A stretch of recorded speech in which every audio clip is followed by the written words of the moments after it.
and welcome to World Talks here on TVP World. My name is Skaya.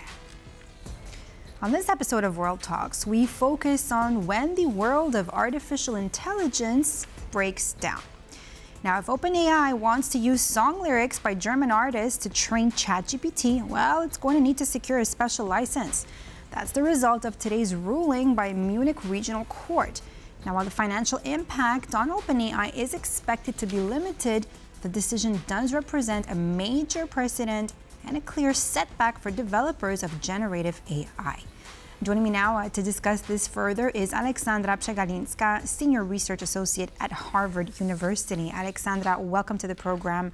Glad to have you here with us on World Talks. Now, let me get straight into this. So, the Munich Regional Court ruled that OpenAI infringed the copyrights of several German artists, right, by using their song lyrics to train ChatGPT. Now, how significant is this ruling for the AI industry in Germany and beyond?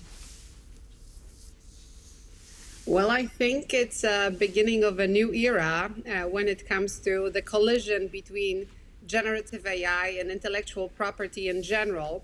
I will say, however, that we have seen cases like that before, but many of them remain unresolved. A very famous one is actually a lawsuit by New York Times against OpenAI, still unresolved, where OpenAI was accused of stealing many of New York Times articles, also without attribution, in order to train its model, but also of the fact that ChatGPT would release normally paywalled articles by New York Times to the general public that was simply prompting, well, give me that article, and then the whole plot of the article would suddenly emerge via ChatGPT, again, without any payment and omitting the paywall. So I would say that we are seeing cases like that. I'm also assuming that Hollywood would soon become more active. Recently, there was also a ruling in California that you cannot use AI actors that would be digital doubles of real humans without their permission. So you do see that there is a lot of friction in the area of, copyright infringement, intellectual property, and generative models that have so far actually been trained on various data, video, music, text, in a vacuum, in a regulatory vacuum where there was no sort of addressing of that. And I think it's slowly building up. We can see that the momentum, and I think this German case definitely confirms that. Aleksandra, let me ask you your personal opinion about, this specific case. And I mean, to my understanding here, so the judges ordered OpenAI to stop using lyrics and to pay damages. But let me ask you, is it really harmful? And what do you personally think about this, especially in an era where ChatGPT, Gemini, Claude, I mean, this is the future, right? So, and what we're seeing right now is actually, courts and humans trying to technically stop technology from, can we say, advance further or take over? But how do you personally view this? I would say that in the Western civilization, we generally have operated under copyright framework. It's not set in stone. And I think we have to come up with some new solutions. Definitely, OpenAI has been claiming that it is essentially releasing the model for free for essentially now billions of users worldwide. So they are benefiting from collective intelligence, from our civilizational gains through that model. That has been their major claim, that they're not really making all that money off of it, but instead they are releasing that knowledge to users who wish to prompt the model and come up with some, piece of music or a little video or a piece of text. But then on the other hand, I would say that we've seen similar cases 5 years ago with different technological wave, and that was music streaming. So at the beginning, we had many pirate platforms, and the streaming of music was sort of unhinged. But then we came to a solution, which perhaps is not the most fair one to all artists, but it's still there, where you are paying subscription on Spotify and other platforms in order for those artists to benefit. And I think that we shouldn't be talking about, banning these models from operating, but there has to be some way to figure it out. And I think right now we really have to start thinking productively about the solutions, because obviously I think technological ban won't work, and this training has already happened. And it's also true that, many artists have probably lost some of their livelihood because of that, because they're not commissioned to work. So you do see also that claim as something very, very real. And I think we just have to think towards a future-proof solution where the artists somehow do benefit, but the models keep on being developed. One more caveat that I would say. We do see many, many issues being right now, I would say, aired and highlighted because of the growth of generative AI.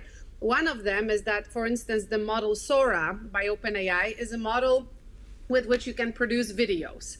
And many people have used famous people in their videos in a mocking way, right? So you see a funny video of Stephen Hawking, which in fact was not funny at all, or various renderings of Michael Jackson or Elvis Presley in weird circumstance. And at the beginning, the first 2 weeks of the release of Sora, this was something, again, unhinged, where nobody would stop it. There were millions of memes with these famous people in, as I said prior, weird circumstance. Right. But then OpenAI introduced a guardrail and said, well, if this artist of the people or the people who are responsible for guarding intellectual property around that artist do not agree and do not opt in, you cannot simply use their rendering, their image, to create new funny videos and memes. So they have put some guardrails. It's not so that they cannot do anything. The training has happened, and now it's all over. I think we can always come up with good solutions, and looking at what's happening, as I said prior, in California, but also how OpenAI is self-imposing guardrails on various areas, I think we can think productively towards also resolving the case of music, the one that you mentioned prior. Aleksandra, let me ask you, OpenAI did say that it might be appealing the ruling. How likely in this case would this appeal actually succeed? Well, I don't think they will be very successful in Germany. With New York Times, they were trying to persuade New York Times itself to kind of not go further with the lawsuit and to find some sort of mediation-based resolution, but it didn't happen. New York Times decided to be stubborn, and they have many proofs that, it has been happening, right? That ChatGPT has been releasing New York Times materials, etc., and infringing the copyright effectively. So I think they're going to win that case. But I would say that for OpenAI, it's a major threat. So not this very situation that has just happened in Germany, but the precedent that it sets for the future, because now many other copyright-oriented societies, those that are trying to, represent authors in different areas, as I said, in the visual aesthetic area, in video, in music, in text, they can come and say, okay, we would like to do the same. And we also want to open a lawsuit against OpenAI or any other of these companies that have been infringing our rights for the 3 past years. So I think for OpenAI, this case itself is sort of resolvable, I think, in an easy manner. They have plenty of money, but I think it does set the precedent for the future that they are afraid of. And I think in that way, they are very likely to appeal. And what does this mean now exactly? Earlier on, Aleksandra, I did say that they're going to have to have a specific license, right, in order to be able to post these kind of lyrics or whatnot. Can you just give us a little bit more details of what we can expect that to look like? I think that the case has been focused also on the fact that the models are fed with that material. And even if it's not then released in its full authentic form, it still got memorized by the model, and to some extent it can be replicated. And that is, as I said prior, a strong case. What I think is likely to happen is that in Europe, we will start working on a thorough regulation for the whole of the EU. Maybe that's already in the making. I have been hearing that that's the case. In the US, obviously, the approach to regulations is slightly different, but various states can be quite strong in terms of copyright infringement cases by AI companies. So we might also see some revolutions in this area, but maybe not everywhere, not implementable throughout the United States, but state by state. I think that is likely.